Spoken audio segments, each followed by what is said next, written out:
مسلم شریف میں حدیث مبارکہ ہے کہ قیامت والے دن اللہ رب العالمین کی بارگاہ اقدس میں ایک بندہ آئے گا، اللہ رب العالمین کو عرض کرے گا یا اللہ میں نے فلاں فلاں نیکیاں کی، فلاں فلاں نیکیاں کی، یعنی اپنی نیکیاں گنانا شروع کرے گا قیامت والے دن، یا اللہ میں نے یہ بھی نیکی کی، یہ بھی نیکی کی، یہ بھی نیکی کی، یہ بھی نیکی کی۔ اللہ رب العالمین پھر فرمائے گا چلو تم نے تو نیکی کیا، اب تمہارے گواہوں سے ہم سن لیتے ہیں کہ تم نے نیکی کی یا نیکی۔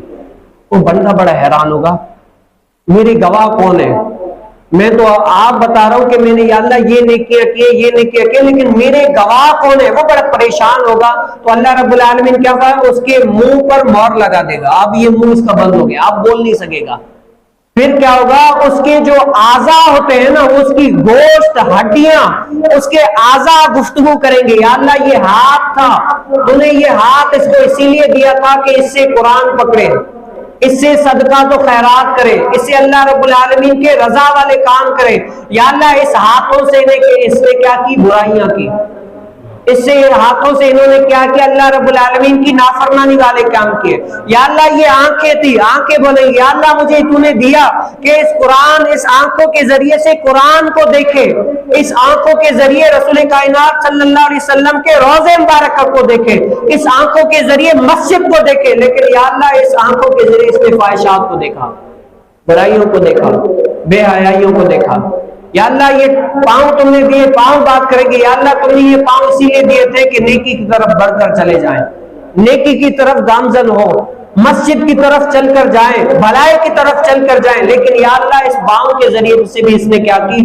برائیوں کی طرف چل کر گیا۔ اور اس کے اپنے اعضاء بولیں گے، اعضاء یہ گفتگو کریں گے، کیوں؟ اللہ رب العالمین تو ہر چیز جیسے چاہے کر سکتا ہے نا، کن فرماتے ہو جا تو ہو جاتا ہے۔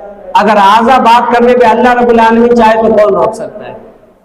تو یہ کیا ہے؟ وہ جو بندہ بات کر رہا ہوگا نا، مسلم شریف میں ہے کہ وہ منافق بندہ ہوگا۔ آج میں اور آپ دیکھ لیں کہ قیامت والے دن اگر میں اور آپ اپنی نیکیاں اگرچہ ظاہری طور پر نیکیاں کرتے ہیں، اللہ رب العالمین کو عرض کرے یا اللہ میں نے یہ نیکی کی، یہ نیکی کی، یہ نیکی کی، اس سے چھوٹ نہیں جائیں گے ہم کہ بس ہاں تم نے نیکی کی جنت میں چلے جاؤ، نہیں۔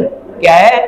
قیامت والے دن ہم اگرچہ اپنی نیکیاں گنائیں رب تعالیٰ کو، لیکن پھر بھی رب تعالیٰ ہمارے منہ پر لگام دے کر ہمارے اعضاء سے بلوائے گا، بتاؤ اس نے کیا کیا نیکیاں کیا۔ یہ جو اعضاء ہمارے پاس ہیں یہ کیا ہے؟ گواہ ہے، یہ سن رہے۔ قیامت والے دن اللہ رب العالمین کو بولنے کی طاقت عطا فرمائے گا۔ یہ سب کچھ جو ہم نے کیا ہوگا نا، ہمیں پتا نہیں ہے کہ فلاں فلاں والا کام جو ہم نے ہاتھوں سے برائیوں والا کام کیا تھا کسی نے نہیں دیکھا تھا، صرف میں اور اللہ جانتے ہیں، اس کے علاوہ کسی بندے نے نہیں دیکھا ہوگا۔ قیامت کا منظر ہوگا، اتنے سارے ڈھیر لوگ ہوں گے، اس ٹائم ہمارے اعضاء گفتگو کریں گے، بات کریں گے کہ اس نے یہ کیا، یہ کیا۔ آنکھیں بھی بات کریں گی، پیر بھی بات کریں گے، یہ ہڈیاں بھی بات کریں گی، گوشت بھی بات کرے گا، ہر چیز بات کرے گی۔ تو میں اور آپ سوچ لیں کہ ہم رب تعالیٰ کے سامنے کون سا منہ لے کر جائیں گے؟